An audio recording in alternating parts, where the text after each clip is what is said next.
Bom dia, meus irmãos. Eu saúdo a amada igreja com a doce paz do nosso Senhor Jesus Cristo, amém? Meus irmãos, interessante o texto que foi lido pela Jô, que fala sobre a armadura de Deus. E hoje nós vamos falar sobre se preparar para a guerra, né? A luta diária pela santificação é o tema da lição de hoje. Como nós devemos nos preparar para a guerra, que é uma guerra espiritual em que vivemos todos os dias. O crente, quando se converte, ele não se converte para tempos de paz, mas para a guerra. Enquanto tivermos fôlego de vida, nós estamos em guerra. Nós estamos em guerra. Abra sua Bíblia em Gálatas 5.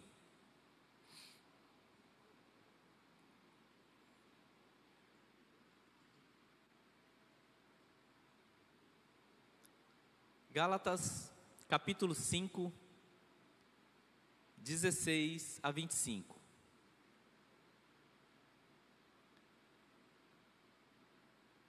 Eu queria pedir para o diácono Paulo, se ele pudesse desligar esse ar aqui,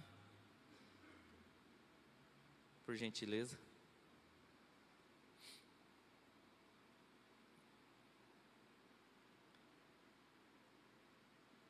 O pastor tem menos frio que eu. Ou ele tem mais calor que eu, né? Obrigado, Paulo. A luta diária pela santificação. Gálatas 5, 16 a 25. A palavra de Deus nos diz assim: digo, porém, andai no Espírito, e jamais satisfareis a concupiscência da carne, porque a carne milita contra o Espírito, e o Espírito contra a carne, porque são opostos entre si, para que não façais o que porventura seja do vosso querer. Mas, se sois guiados pelo Espírito, não andais sob a lei. Ora, as obras da carne são conhecidas, e são prostituição, impureza, lascívia, idolatria, feitiçarias, inimizades, porfias, ciúmes, iras, discórdias, dissensões, facções, invejas, bebedices, glutonarias e coisas semelhantes a estas, a respeito das quais eu vos declaro, como já outrora vos preveni, que não herdarão o reino de Deus os que tais coisas praticam. Mas o fruto do Espírito é amor, alegria, paz, longanimidade, benignidade, bondade, fidelidade, mansidão, domínio próprio. Contra estas coisas não há lei. E os que são de Cristo Jesus crucificaram a carne com as suas paixões e concupiscências. Se vivemos no Espírito, andemos também no Espírito. Até aqui a leitura da palavra de Deus. E o alerta é: prepare-se para a guerra. Não é uma guerra que está sendo anunciada, ela já está sendo travada. É uma guerra diária e constante. É uma guerra que nos é imposta para todos aqueles que se convertem a Cristo Jesus. A luta diária pela santificação. Todo cristão é chamado para ser santo. Todo cristão. Você sabe o que isso significa, meu irmão? É lógico que existem várias perspectivas de pensamento quando a gente fala sobre santo, ou sobre ser santo. Uma perspectiva muito conhecida no nosso país é a perspectiva da Igreja Católica, né? Existem milhares de santos reconhecidos oficialmente pela Igreja Católica, mas não pense que é fácil ser um santo da Igreja Católica. O processo de canonização é conduzido de maneira bastante sistemática e burocrática pelo Vaticano. Tudo começa com a comprovação de que o falecido teve uma vida reconhecidamente exemplar, o que dá o título a ele de venerável. Após isso, é necessário comprovar que o milagre tenha sido concedido por Deus pela intercessão dele, que então é nomeado beato, podendo ser, olha só, a distorção bíblica, podendo ser, a partir de então, cultuado em sua região. Somente com a constatação de outro milagre após a beatificação, que é a partir de então que esse fiel é declarado santo pelo Papa. E isso significa que o culto a essa pessoa é universalizado e ele pode ser então cultuado em todas as regiões do mundo como santo católico. Veja que não é como alguns dizem que, nós não cultuamos os santos. Nós apenas o veneramos, o admiramos, o seguimos seus passos. Não, meus irmãos, há um erro teológico gravíssimo aí que essas pessoas não são tidas apenas como alguém a ser admirado, mas eles cultuam os denominados santos, né? Num outro sentido que a Bíblia não traz, né? No catolicismo, veneráveis, beatos e santos seriam modelos de vida cristã, fonte de inspiração para a piedade dos fiéis. Mas não é isso que acontece. Na prática, eles acabam fazendo com que os fiéis idealizem a vida cristã como distante, né? E se distanciem cada vez mais da piedade. O que eles fazem? Eles usam os santos como seus substitutos oficiais perante Deus. Ou seja, eu posso viver a vida que eu tiver, mas eu tenho que ter um santo padroeiro, ou um santo no qual eu sou devoto, que ele vai fazer meu intermédio para com Deus. Ele teve uma vida santa, eu não preciso ter. Essa é a ideia. Mas não é isso que a Bíblia traz quando falamos de ser santo. Quando a Bíblia fala seja santo ou ser santo, é bem diferente, é completamente diferente. E aí nós entramos no primeiro tópico da nossa lição, que é o caminho da santidade. A primeira coisa que aprendemos é que a santidade, ela começa com a obra da Santíssima Trindade, uma obra de Deus para conosco. Um dos atributos de Deus, e o mais destacado deles nas Escrituras, é a sua santidade. A santidade de Deus. Mas o que é a santidade de Deus?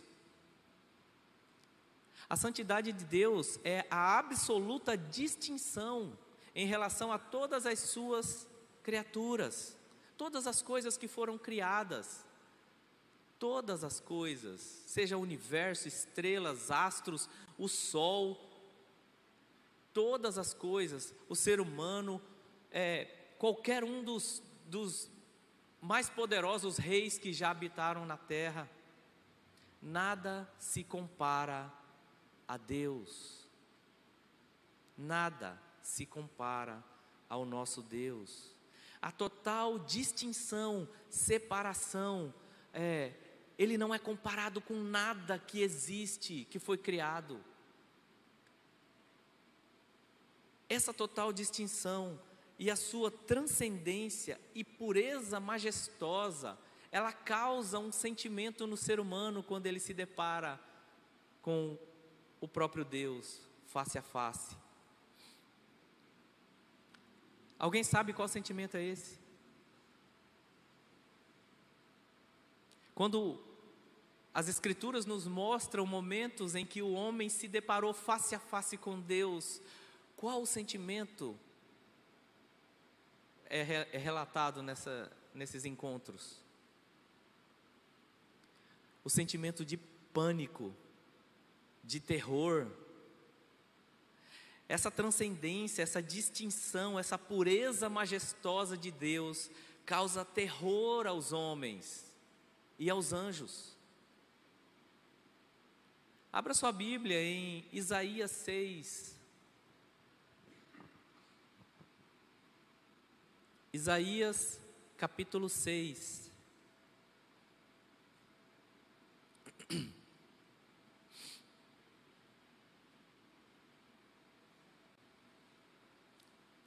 Verso 2 a 5.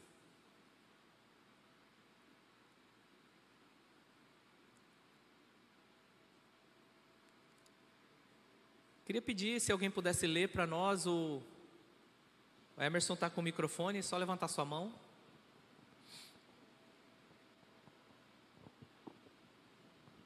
Claudião. Serafins estavam por cima dele, cada um tinha 6 asas, com 2 cobria o rosto, com 2 cobria os seus pés, e com 2 voava.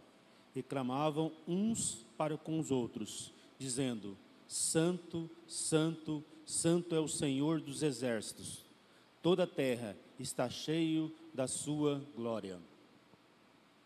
Até o 5. As bases do limiar se moveram à voz do que clamava, e a casa se encheu de fumaça. Então disse eu: ai de mim, estou perdido, porque sou homem de lábios impuros, habito no meio de um povo de impuros lábios, e os meus olhos viram o Rei, o Senhor dos exércitos. Olha isso, meus irmãos, olha esse relato. Serafins voavam por cima dele, estavam por cima dele. Cada um tinha 6 asas, propriamente criadas para esse fim, para essa finalidade. Com 2 cobria o rosto, nem os anjos conseguem contemplar a grandiosidade e a majestade de Deus em sua plenitude. A glória de Deus não pode ser contemplada quando em sua plenitude, nem mesmo por seres não caídos como os anjos. Nem mesmo por seres não caídos como os anjos. E clamavam uns aos outros dizendo: Santo, Santo, Santo é o Senhor dos exércitos. Olha isso. E o miserável do ser humano, se os anjos não caídos não podem olhar a glória de Deus, não podem contemplar a glória de Deus, e o homem? Isaías, ele tem a real noção disso, e ele declara imediatamente: ai de mim.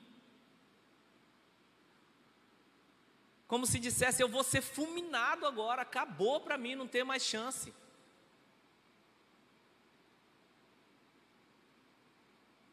Se fosse um bom cuiabanês, ia falar assim: tô no sal. Como diz eu gosto dessas falas assim do pastor Modaide, né? Ele que tem umas tiradinhas dessa.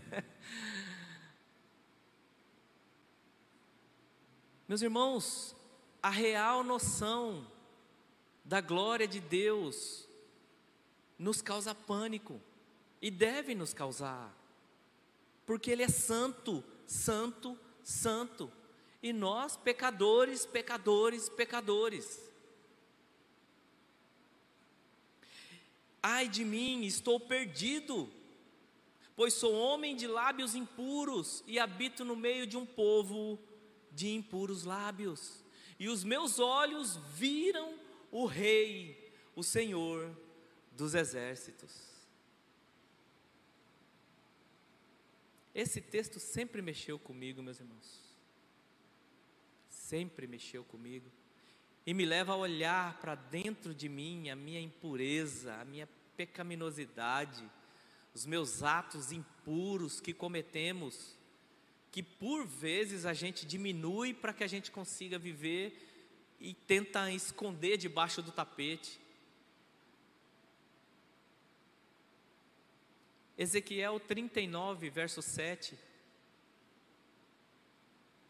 vai dizer: farei conhecido o meu santo nome no meio do meu povo de Israel, e nunca mais deixarei profanar o meu santo nome, e as nações saberão que eu sou o Senhor, o Santo em Israel. Olha isso. Deus não abre mão da sua santidade. Apocalipse 4, verso 8, vai dizer: e os 4 seres viventes, tendo cada um deles, respectivamente, 6 asas, estão cheios de olhos, e ao redor e por dentro. Não tem descanso, nem de dia e nem de noite, proclamando: Santo, Santo, Santo é o Senhor Deus, o Todo-Poderoso, aquele que era, que é e que há de vir. Demonstrando a santidade, a majestade, a grandiosidade, o poder e a eternidade de Deus em um único versículo.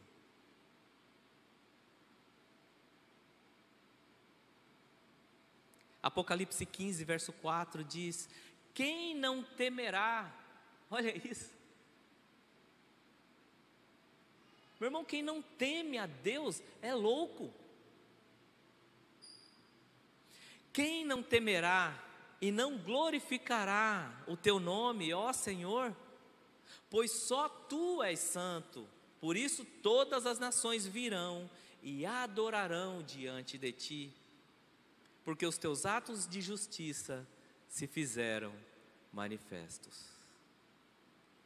Louvado seja Deus pela palavra, meu irmão, que nos dá a dimensão da grandiosidade de Deus. Ligado a esse atributo de santidade de Deus, essa santidade que até o momento mostra a separação de Deus de todas as coisas, a distinção de Deus de todas as coisas, também está a sua santidade moral. A santidade moral de Deus é a absoluta separação de todo tipo de pecado, injustiça e impureza. Deus não coaduna com pecado. Deuteronômio 32, verso 4. Olha o que diz: eis a rocha, suas obras são perfeitas, porque todos os seus caminhos são juízo. Deus é fidelidade e não há nele injustiça. É justo e reto. 2 Crônicas 19, verso 7. Agora, pois, seja o temor do Senhor convosco. Tomai cuidado e fazei-o. Ou seja, teme ao Senhor. Porque não há no Senhor, nosso Deus, injustiça, nem parcialidade, nem aceita Ele suborno. Meu irmão, é muito comum as pessoas se depararem com uma lei, ou com a justiça, ou se deparar com, quebrando alguma lei colocada pela sociedade, e para a maioria das pessoas, infelizmente, e dentro disso inclui até alguns crentes, a primeira coisa que ele faz é tentar se safar dessa lei. Quando ele estaciona num local proibido, por exemplo, e é deparado com um amarelinho, ou com a polícia ali, a autoridade da lei, a primeira coisa que ele tenta é: não tem como dar um jeitinho, o que a gente pode fazer? Ou aquela conversa, né?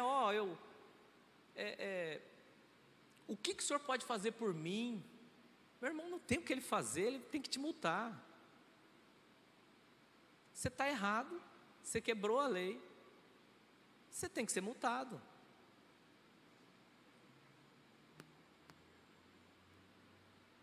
Se você não for multado, ele prevarica. Ele está em erro. Tem um vídeo rolando naquele perrengue, né? Um canal no Insta, né? Do perrengue, que postam vídeos lá de acidentes, de coisas do dia a dia aí que acontece. Lógico que as pessoas ali tentam colocar tudo que veem, né? E acabam até denegrindo algumas instituições ali. Tem coisas boas, mas tem coisas ruins também ali. E tem um entregador que para num lugar errado lá, e vai a autoridade pública, se eu não me engano, um amarelinho, né? Um fiscal de trânsito, vai multá-lo, e as pessoas se revoltam. Não, mas ele é trabalhador, ele está trabalhando e não pode fazer isso. E o rapaz fala: por favor, senhor, é o meu ganha-pão, né? Eu preciso da moto. E a maioria dos comentários é defendendo o erro, como se o fiscal estivesse errado em multar uma falha. E se a gente não se policiar, a gente vai concordar.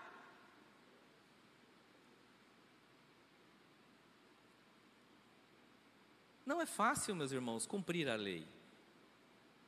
Porque esse entregador talvez teria que parar muito longe, porque o próprio poder público não coloca estacionamentos suficientes.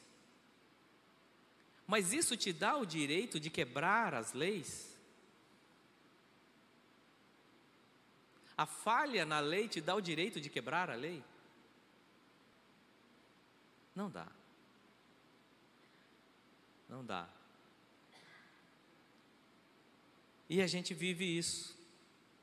Salmo 92, verso 15. Para anunciar que o Senhor é reto, Ele é a minha rocha e nele não há injustiça. Esse é o nosso Deus. Ele é justo e reto. Ele é justo e reto. Não aceita suborno. Nele não há injustiça. Por isso, podemos definir, então, quando a gente olha para esse Deus, quando a gente se depara com a santidade de Deus, quando a gente se depara com a pureza de Deus, nós olhamos e podemos tomar a conclusão de que a santificação é uma obra graciosa do Espírito Santo de capacitar pecadores a serem mais parecidos com o seu Deus. Esse é o processo de santificação. É verdade que todos os crentes em Cristo já são santos, no sentido de separados, né? De escolhidos e alcançados, pois na conversão a culpa do pecado foi retirada do pecador e atribuída a Cristo, num ato judicial de Deus. Num ato judicial, Deus retira a culpa do pecador e atribui a Cristo. E quando Cristo morre na cruz, Ele está com a nossa culpa sobre Ele. E a justiça de Cristo, toda a obediência, toda a vida de obediência, a vida justa de Cristo é imputada em nós. Por isso somos chamados justos. Não é por nossa justiça. Então esse ato judicial que denominamos justificação, também dá o direito de sermos chamados santos. Atos 26, 18. Atos 26, 18 vai nos dizer: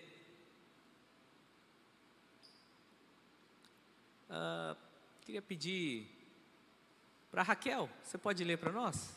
Daniel está bem aí do seu lado. Atos 26, verso 18.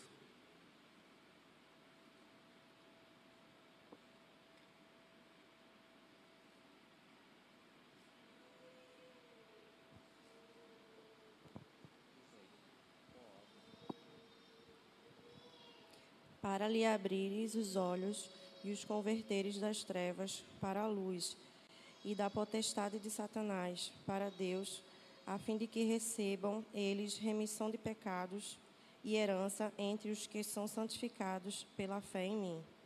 Olha isso, meus irmãos.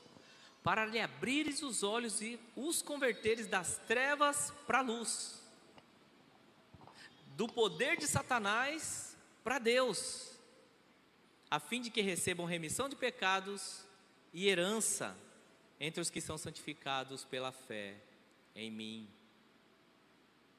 Então há um processo de santificação na obra de Deus para conosco. Ele dá início, nos capacita nesse processo de santificação, e somos chamados santos, separados, aqueles que foram resgatados, que tiveram seus pecados remidos em Cristo Jesus, e que agora são chamados à santificação, à luta diária. 1 Coríntios 1, verso 2, Paulo tem essa dimensão de que aqueles que são escolhidos e chamados, eles são santificados. Olha o que ele diz, 1 Coríntios, capítulo 1, verso 2, a igreja de Deus que está em Corinto. Olha que interessante essa primeira frase, essa primeira parte do verso, que diz, a igreja de Deus que está em Corinto. Ele não se refere apenas a uma igreja isolada. Ele não fala a igreja de Corinto. Ele diz a igreja de Deus que está em Corinto. Se fosse uma carta escrita para nós, ele poderia dizer a igreja de Deus que está em Várzea Grande. Aos santificados em Cristo Jesus, chamados para ser santos, com todos os que em todo lugar invocam o nome do nosso Senhor Jesus Cristo, Senhor deles e nosso. Aqui, meus irmãos, ele não está chamando a igreja de Corinto apenas de santificados em Cristo ou de chamados para ser santos.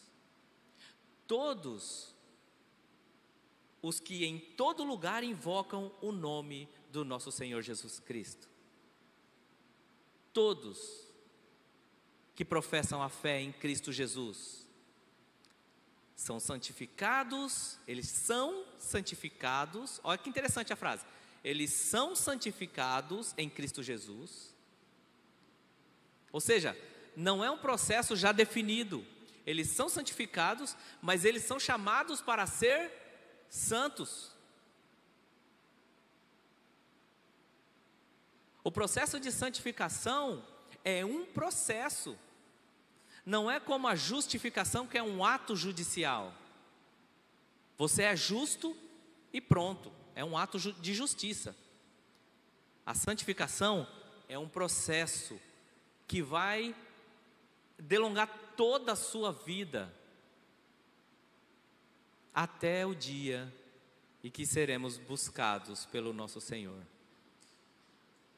Porém, após a conversão, permanece em nossa natureza a corrupção do pecado.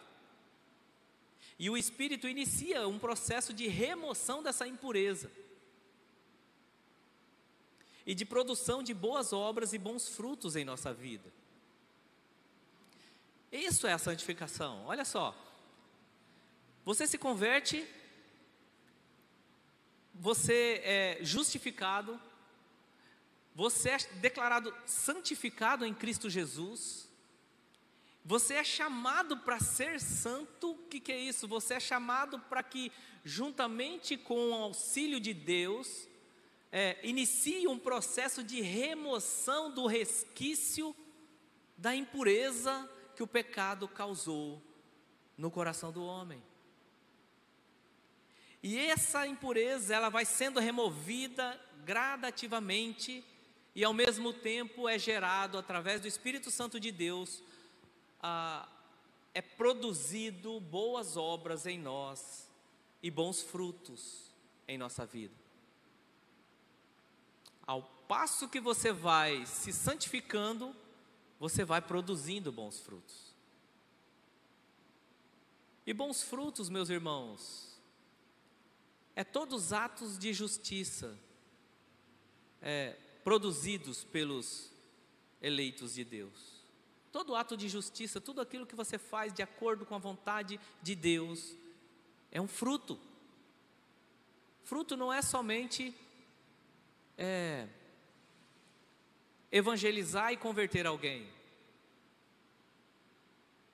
Louvado seja Deus se isso acontecer. E ontem nós ouvimos aqui, né, no culto do início dos trabalhos da Federação dos Jovens, a respeito do evangelismo, e que nós devemos amar a glória de Deus, e só evangeliza aquele que ama a glória de Deus.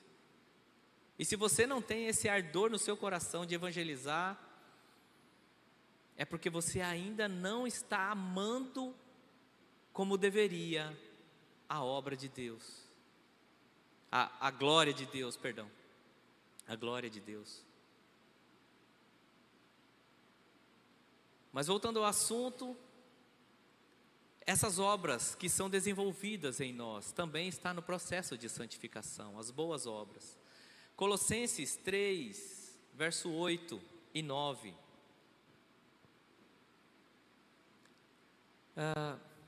Jackson, você pode ler para nós, por favor? Presbítero Jackson.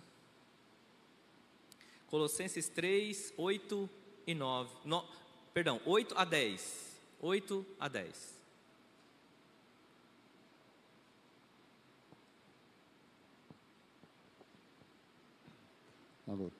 Diz assim: mas agora despojai-vos também de tudo isso, da ira, da cólera, da malícia, da maledicência, das palavras torpes da vossa boca. Não mintais uns aos outros, pois que já vos despirdes do homem velho como os seus feitos. Até o 10? Até o 10. E vos vestirdes do novo, que se renova para o pleno conhecimento, segundo a imagem daquele que o criou. Olha como é interessante esse processo, né? O processo de santificação começa no despojar de tudo aquilo que é resquício do pecado. Você despojar, meus irmãos, é uma palavra de origem militar que tem a ver com retirar as armas, né? Quando havia o despojo numa luta, o exército vencedor despojava o outro exército, retirando suas armas e suas armaduras, as suas vestes, tudo aquilo que tinha valor. Mas o sentido mais específico é retirando as armas do inimigo, né?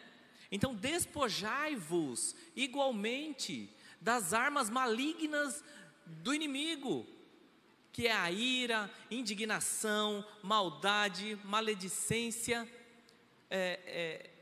ou seja, falar mal de alguém, maledicência, linguagem obscena do vosso falar. Quantas vezes a gente, no nosso convívio, quem trabalha fora, né, convive com descrentes que falam palavrões como se tivesse com a maior naturalidade. Se você não se policiar, pelo tanto que você convive com eles, você solta um palavrão e outro. Despojai-vos disso. Despojai-vos. Linguagem obscena do vosso falar. Não mintais uns aos outros.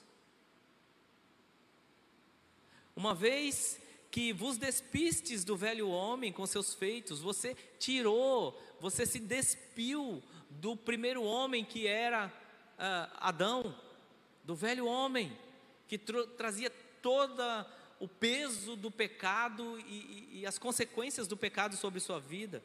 Você se despiu desse homem na conversão, e vos revestistes do novo homem. Você se veste do novo homem que é Cristo Jesus, que se refaz para o pleno conhecimento, segundo a imagem daquele que o criou. Então, o objetivo da santificação é abandonar os resquícios do pecado, se despir do velho homem, se revestir de Cristo Jesus, para se tornar cada vez mais parecido com aquele que o criou. Essa obra, meu irmão, tem como alvo a reconstituição da imagem de Deus, do Deus Santo em nós. A imagem que foi corrompida na queda, revertendo as distorções e manchas que a queda provocou no homem. Pois nós fomos criados à imagem de Deus. Nós fomos criados à imagem de Deus. Gênesis 1:27 vai dizer isso. Criou Deus, pois, o homem à sua imagem. A imagem de Deus o criou. Homem e mulher os criou. Homem e mulher os criou. Porém, a queda distorceu, corrompeu por completo a imagem de Deus no homem. O calvinismo vai tratar desse assunto declarando isso como a depravação total do homem. Foi corrompido por completo essa imagem. E a santificação é uma parte do plano redentivo de Deus, cuja conclusão se dará, irmãos, infalivelmente na volta de Cristo. Por isso que fala que nós estamos em obra. Já viu aquelas camisetas? Nós estamos em obra, né? E Cristo vai terminar a boa obra que começou em nós, infalivelmente. E nesse momento teremos nosso corpo e alma glorificados. Por isso, o apóstolo Paulo afirmou que Deus nos predestinou para sermos imagem de Cristo. Filipenses 3:20 e 21. Abra lá, meus irmãos. Filipenses 3:20 e 21. Queria pedir para a Dani, se pudesse ler para nós.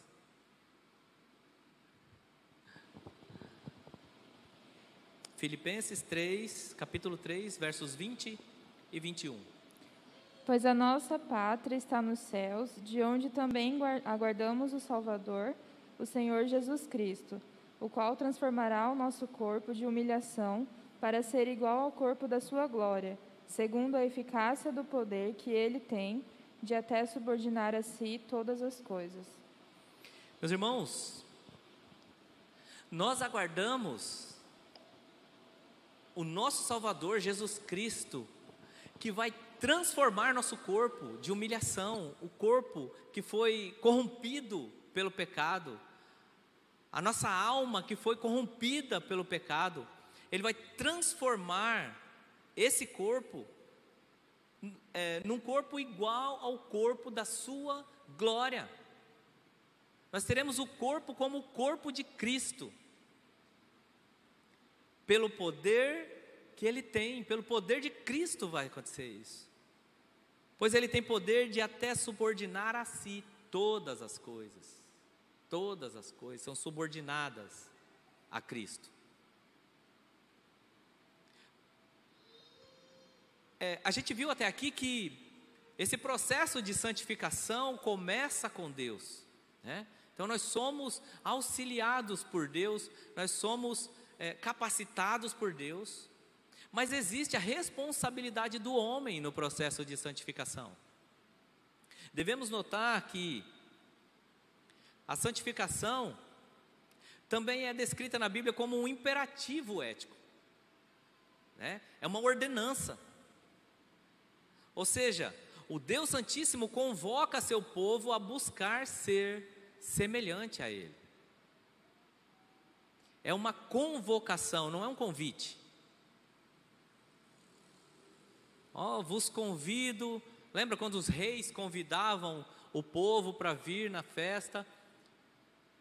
E se é um convite, você tem direito de ir ou não ir, não é? Uma convocação, você tem direito de não ir? Não tem. Deus Santíssimo convoca seu povo a buscar ser semelhante a Ele. 1 Pedro 1, 15 e 16. 1 Pedro 1, 15 e 16. O verbo aqui, ele está no tom, ou na forma imperativa, né? 1 Pedro 1, 15 e 16, diz assim: pelo contrário, segundo é santo aquele que vos chamou, tornai-vos santos também vós mesmos, em todo o vosso procedimento. Olha o verso 16: porque escrito está, sede santos, porque eu sou santo. É uma ordem, irmãos. Sede santos. E existem inúmeras exortações à santidade no Novo Testamento, que expõem o modelo divino como um incentivo para nós. Cristo é um modelo divino que nós devemos ter como exemplo. 1 Pedro 2, 21 vai dizer: porquanto para isso mesmos fostes chamados, pois que também Cristo sofreu em vosso lugar, deixando-vos exemplo para seguirdes os seus passos. Aquela vida de Cristo, de obediência, a vida justa de Cristo, em que não teve nenhum pecado, deve ser tida para nós como um exemplo a ser seguido. E não é um exemplo, beleza, é um bom exemplo e tal. Não, meu irmão, é um imperativo: sede santos, sede igual a Ele. Você deve ter isso como uma luta sua, o objetivo final da sua vida, imitar a Cristo. É óbvio que nós somos pecadores e nunca vamos conseguir nessa vida, né? Mas esse é o nosso alvo. Quando a gente fala assim, o meu alvo é Cristo, não é da boca para fora. O meu alvo é Cristo, não é só olhar para Cristo como se, beleza, como a gente colocou no início que os católicos fazem. Não, eu sou devoto do santo tal, e ele vai fazer o intermédio meu para com Deus e eu não preciso mudar de vida. Não, meu irmão, não é assim que funciona. Tanto não é assim que Paulo fala: sede meus imitadores como eu sou de Cristo. Ou seja, ele estava tentando com todo o esforço imitar a Cristo, a tal ponto que ele fala: me imitem, porque eu estou tentando imitar a Cristo, eu estou imitando a Cristo naquilo que eu tenho de força possível para imitar.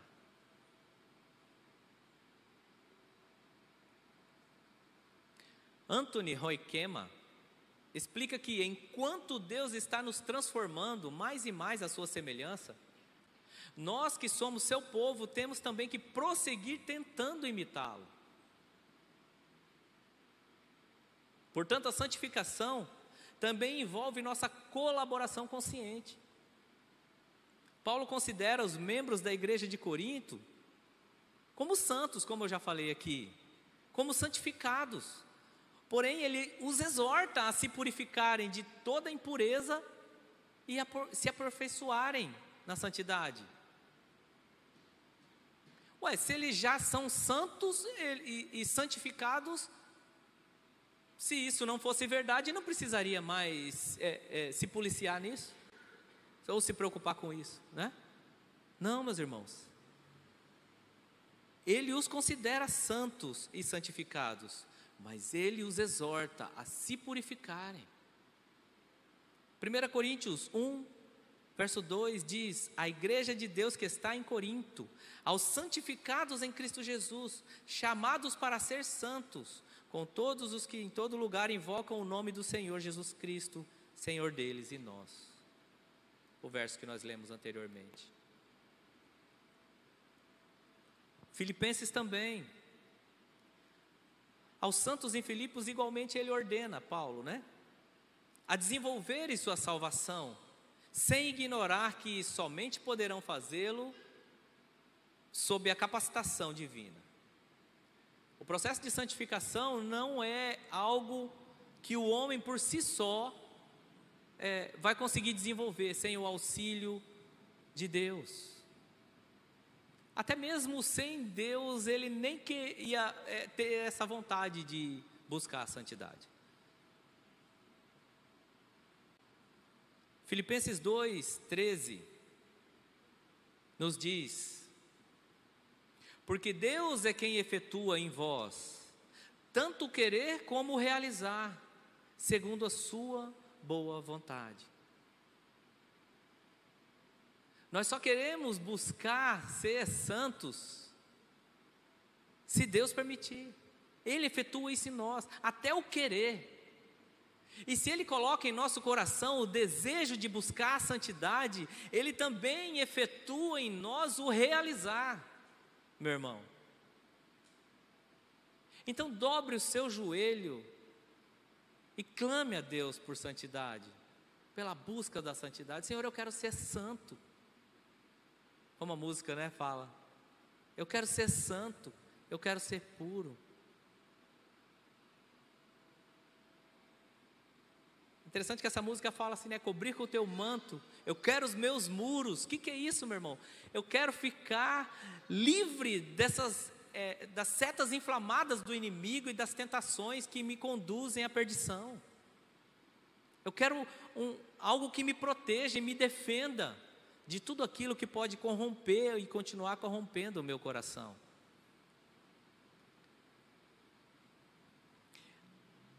Paulo ainda aos irmãos colossenses declara que eles já morreram e ressuscitaram em Cristo e se revestiram da nova natureza, mas ele manda que eles façam morrer e se despojem da velha natureza,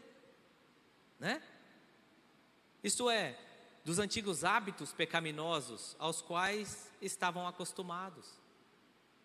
Colossenses 3, de 1 a 12, vai tratar disso, que devemos olhar para o alto. Vamos abrir lá, abra Colossenses capítulo 3.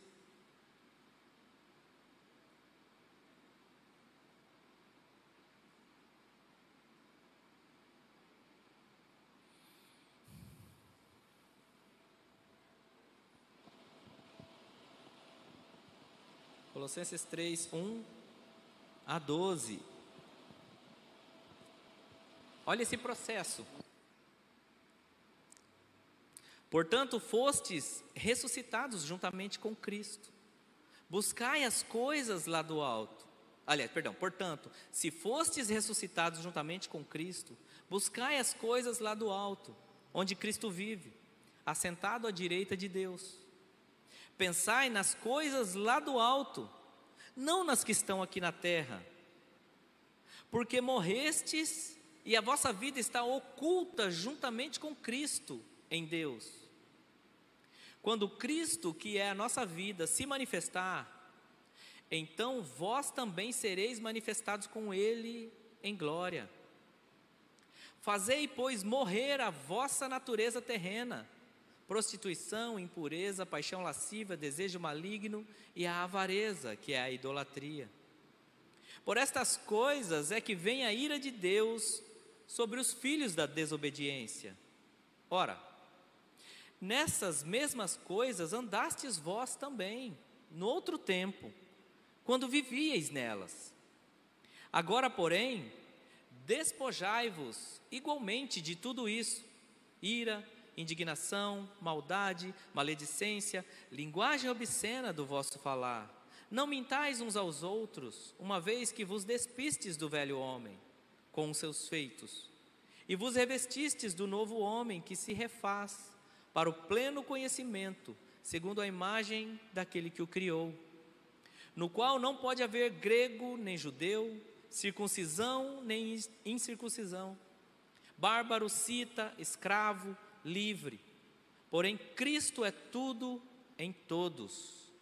Revesti-vos, pois, como eleitos de Deus, santos e amados, de ternos afetos de misericórdia, de bondade, de humildade, de mansidão, de longanimidade.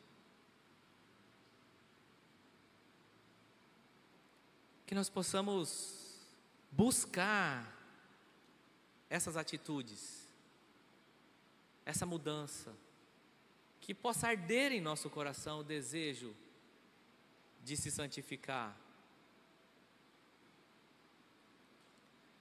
Segundo a Escritura, portanto, ainda que a santificação seja primeiramente obra de Deus em nós, igualmente um processo no qual nós ativamente participamos como responsáveis perante Ele. E a Confissão de Fé de Westminster vai trazer isso da seguinte maneira: que a santificação é a luta interior de todo crente com as tendências pecaminosas que ainda permanecem em seu coração, que são chamados de restos de corrupção, de onde nasce uma guerra contínua e irreconciliável, ou seja, que não há reconciliação, é uma guerra constante e contínua entre a carne e o espírito. Consegue entender isso, meu irmão? A santificação é uma luta, é uma guerra. Por isso, quando somos chamados a viver o cristianismo, nós assumimos o nosso posto nessa guerra. Por isso nós devemos nos revestir da armadura de Deus, porque é uma guerra, e você tem que estar preparado para essa guerra, meu irmão, senão você vai perder todas as batalhas. Essa luta é incessante e aguerrida, e deve ser travada até o sangue.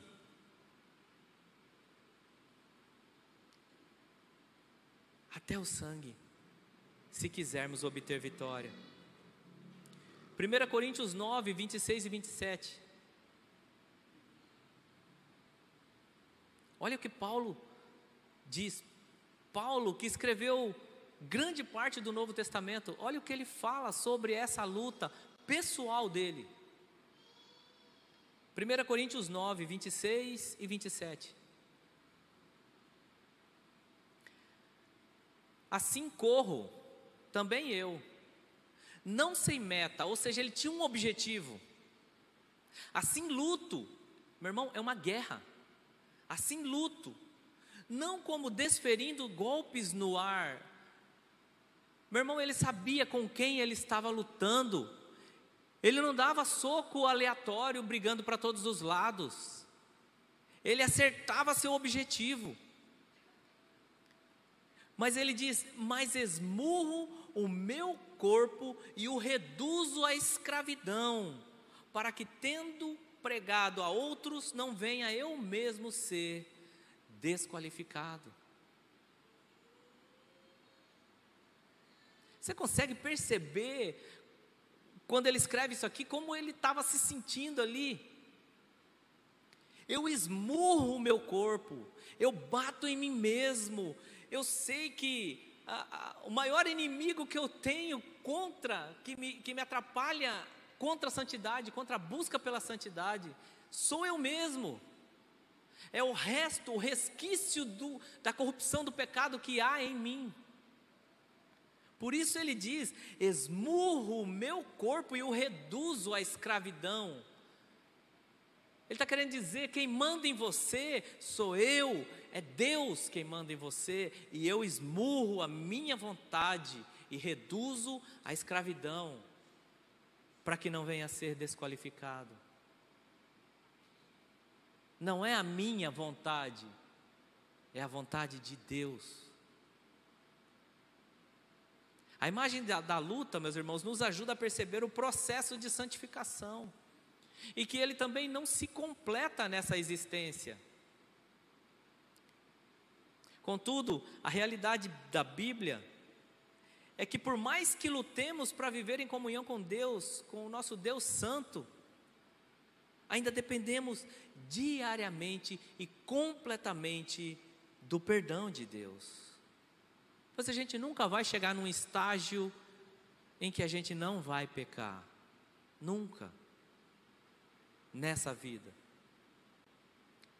Por isso 1 João 1, 7 a 9, vai dizer: se porém andarmos na luz, mantemos comunhão uns com os outros, e o sangue de Jesus, seu Filho, nos purifica de todo pecado. Se dissermos que não temos pecado nenhum, a nós mesmos nos enganamos, e a verdade não está em nós.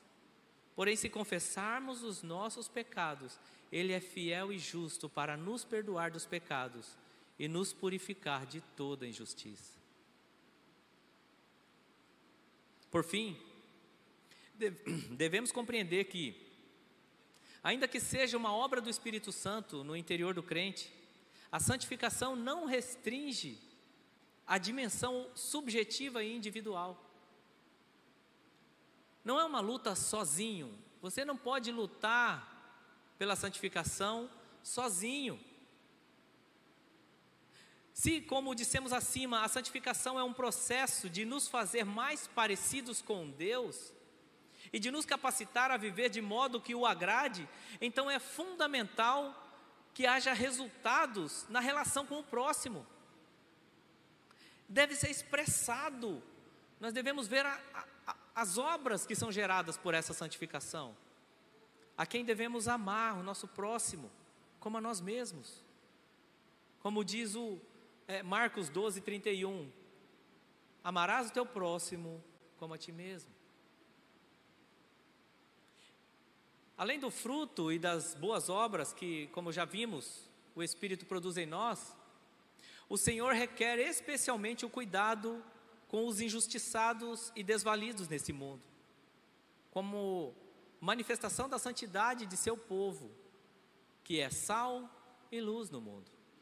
1 Tiago 1, 27 vai falar sobre isso, que a religião pura e sem mácula para com o nosso Deus e Pai é esta: visitar os órfãos e as viúvas nas tribulações e a si mesmo guardar-se incontaminado do mundo.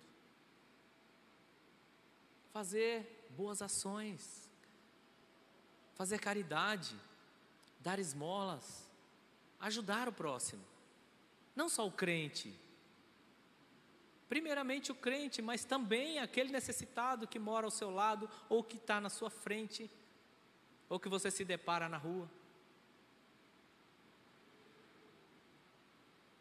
E Deus nos dá recursos para nos dirigir nesse processo. A chave para entendermos como a santificação pode ser, ao mesmo tempo, uma obra sobrenatural do Espírito Santo de Deus e uma responsabilidade do crente, está na compreensão de que Deus coloca à nossa disposição alguns meios que, quando utilizados com zelo, produzem crescimento e fortalecimento espiritual. Deus nos dá esses meios, e um deles é a palavra de Deus. O principal meio de santificação determinado por Deus é a sua palavra. Pouco antes de ser preso, Jesus intercedeu para que os seus discípulos fossem santificados na verdade. Não é isso que ele disse?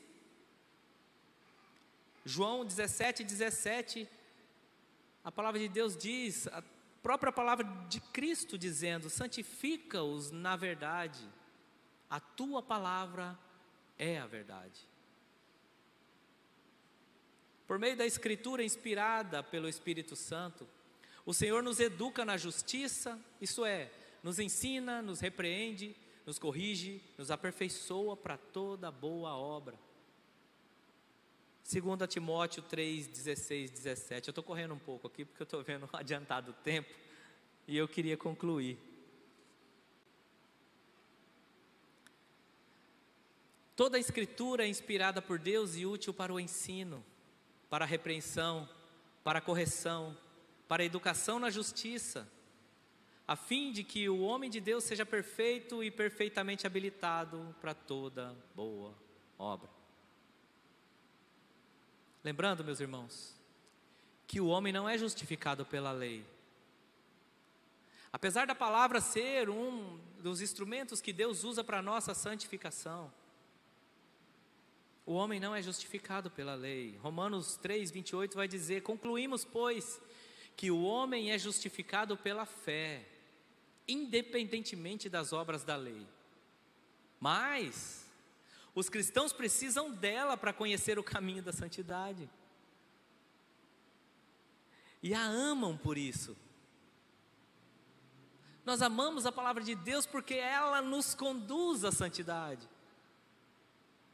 Tiago 1,25 vai dizer: mas aquele que considera atentamente a lei perfeita, lei da liberdade, e nela persevera, olha só, não sendo ouvinte negligente, mas operoso praticante, esse será bem-aventurado no que realizar.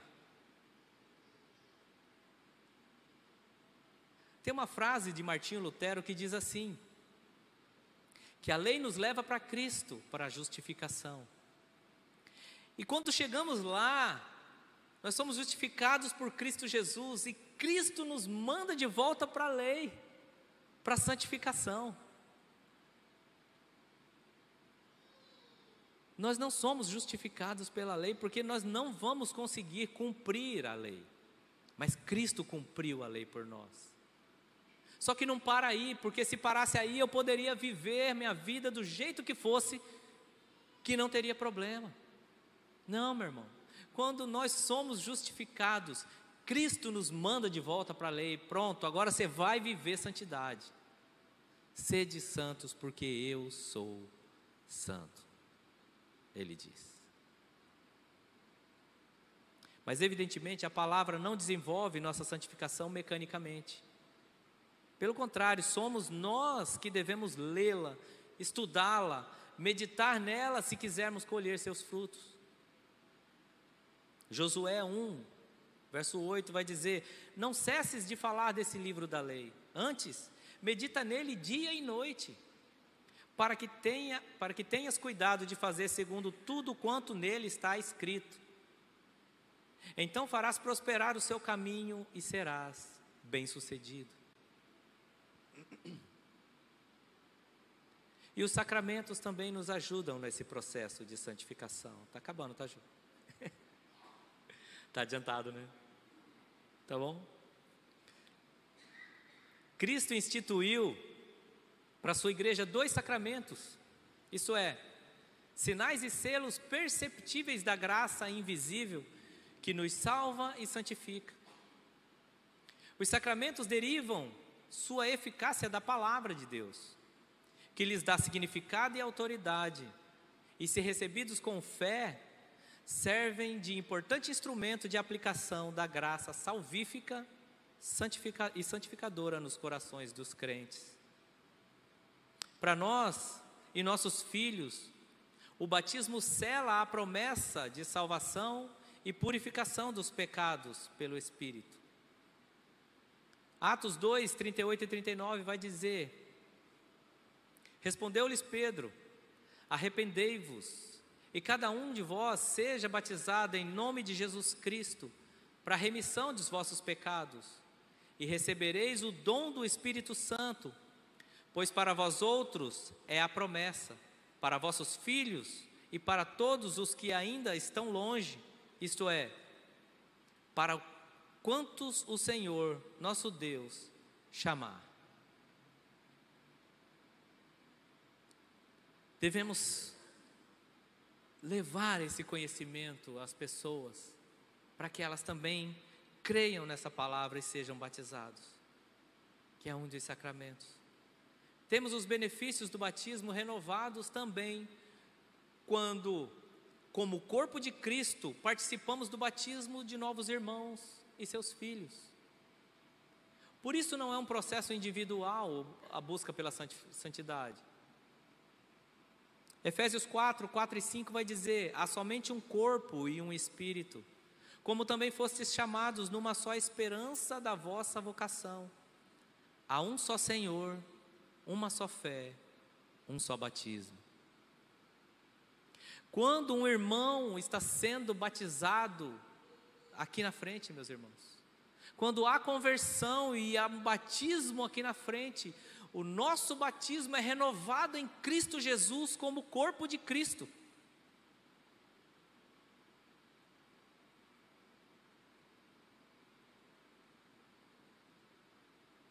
A Santa Ceia também sela a promessa da comunhão com o sacrifício do nosso Senhor e com o seu povo. E por seu valor, deve ser recebida tão frequentemente quanto possível. João 6,53 vai dizer: respondeu-lhe Jesus, em verdade vos digo, se não comerdes a carne do Filho do Homem e não beberdes o seu sangue, não tendes vida em vós mesmos. Quando essas promessas evangélicas são vivificadas em nossos corações, pelo recebimento dos sacramentos, nossa fé é fortalecida e crescemos em santificação. Porém, assim como ocorre com a palavra, o benefício espiritual dos sacramentos depende do seu uso diligente. Nós devemos constantemente renovar. O batismo nós renovamos quando cada crente é acrescentado no corpo de Cristo, através do batismo. E a Santa Ceia deve ser utilizada quanto mais possível, quanto mais vezes possível, para que a gente renove as nossas forças, através do corpo e do sangue do nosso Senhor Jesus Cristo. A oração também tem um papel muito importante nesse processo. A relação entre oração e santificação fica clara na recomendação de Jesus aos seus discípulos,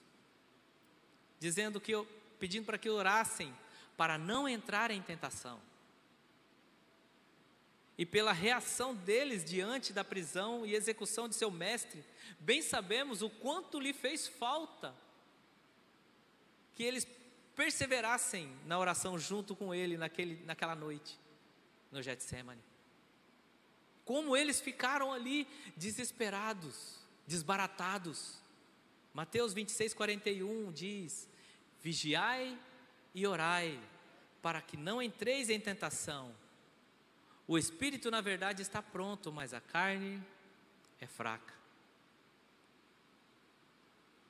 Se considerarmos que o nome de Deus é mais santificado quando sua igreja é santa, que sua vontade é especialmente feita na terra pelos seus servos consagrados, e que uma vida livre das tentações e do mal é uma vida de santificação, podemos dizer que o modelo de oração de Jesus, que Jesus deixou para nós, como discípulos, também destaca grandemente a santificação, que é a oração do Pai Nosso,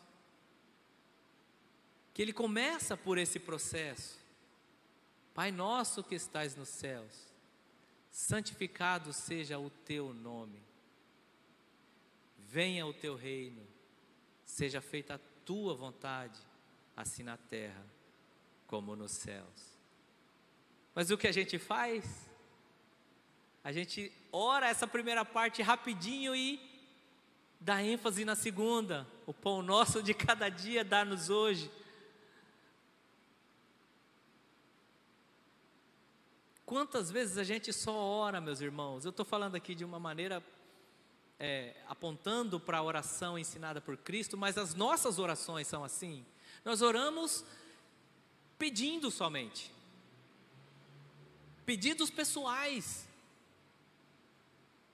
pedidos materiais. Se fosse fazer uma relação da oração do Pai Nosso com as nossas orações, nós começaríamos a oração pelo pão nosso de cada dia, dai-nos hoje. É ou não é? Santificado seja o teu nome. Devemos começar as nossas orações. Santificado seja o teu nome. Um meio de santificação que tem sido muito negligenciado, meus irmãos, em nossos dias, é a comunhão na igreja. É sendo membro de uma igreja local que somos abençoados com os dons daqueles que o Senhor chamou para mestres e pastores, que nos ajudarão na santificação pela palavra. Efésios 4, 11 a 13 vai dizer: Ele mesmo concedeu uns para apóstolos, outros para profetas, outros para evangelistas e outros para pastores e mestres, com vistas ao aperfeiçoamento dos santos, para o desempenho do seu serviço, para a edificação do corpo de Cristo, até que todos cheguemos à unidade da fé e do pleno conhecimento do Filho de Deus, à perfeita varonilidade, à medida da estatura da plenitude de Cristo. Não podemos crescer em santidade sem vir à igreja, sem ter comunhão com o corpo de Cristo. Pois é no corpo de Cristo que nos deparamos com as falhas dos irmãos e devemos desenvolver o perdão. E é no corpo de Cristo que nos deparamos com exemplos que devemos seguir, assim como Paulo disse: sede meus imitadores como eu sou de Cristo.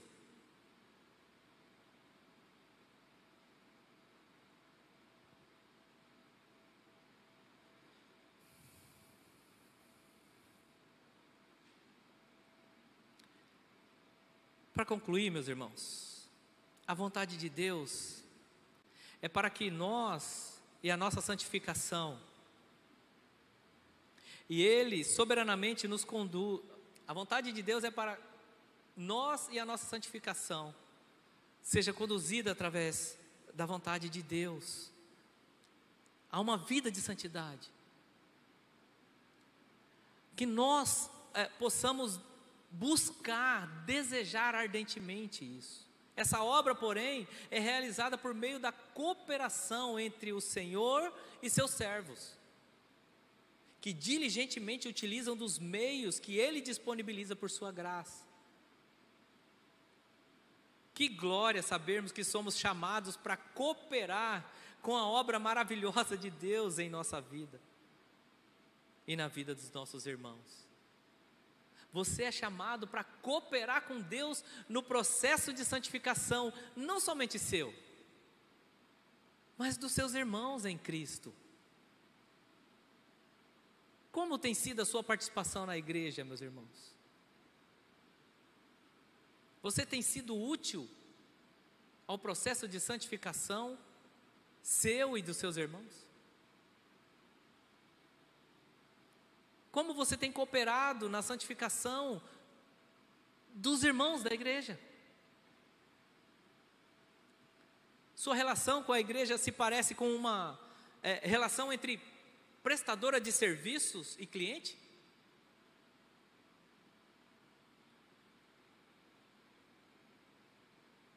Como mudar isso? Se volte à palavra de Deus, meus irmãos.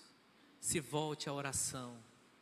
Clame ao Senhor para que Ele coloque esse desejo cada vez maior no seu coração da busca da santidade. Amém? Vamos orar? Senhor nosso Deus, estamos aqui diante do Senhor, ó Pai amado, ouvindo e aprendendo da Tua palavra, clamando a Ti, ó Pai amado, para que o Senhor nos dê graça, para vivermos, ó Pai, uma vida na busca da santidade, ó Deus amado, porque queremos Te agradar, ó Deus, porque o Senhor é santo, porque, ó Pai, a Tua santidade, o Teu ser, ó Pai amado, é tão santo, ó Pai, que se nos deparássemos com a Tua glória, ó Pai, pessoalmente, teríamos pavor e terror diante do Senhor, ó Deus amado, porque somos pecadores e reconhecemos isso. E queremos, ó Pai amado, o Teu auxílio, a Tua ajuda, para que possamos buscar a santidade com todo o fervor e ardor em nosso coração, ó Deus. Buscando, ó Deus amado, nos afastar dos resquícios do pecado que está impregnado, enraizado em nossos corações e nossa alma, Deus amado. E nos aproximar do Senhor cada vez mais através das boas obras que o Teu Espírito coloca em nosso coração. Deus, em nome de Jesus, nos ajude a viver uma vida santa,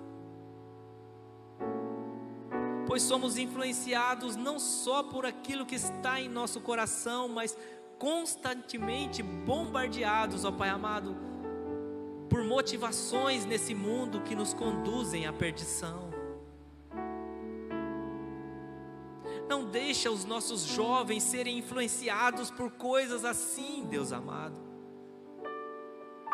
Não deixam nossas crianças, ó Pai amado, serem influenciados por vídeos do YouTube, ou por, seja lá, qualquer coisa que for, ó Pai amado, que os afaste do Senhor, ó Pai. Conduza-nos, ó Deus amado, de forma que possamos ensinar os nossos filhos a andar no caminho da verdade e da justiça. Porque acima de tudo queremos, ó Deus amado, fazer a Tua vontade, Deus. E clamamos a Ti, Deus amado, dá-nos força para vivermos assim, Deus amado. Que possamos orar, ó Pai amado, a oração de Paulo, que disse: eu esmurro o meu corpo, para que, tendo pregado a muitos, não seja eu mesmo desqualificado, Deus. Esmurro o meu próprio corpo e o reduzo à escravidão, querendo dizer que as nossas vontades devem ser escravas da vontade de Deus. Haja em nós assim, Pai amado, e nos dê graça para viver a santidade diante do Senhor, para a honra e glória do Teu santo nome. E assim oramos em nome de Jesus. Amém, Senhor.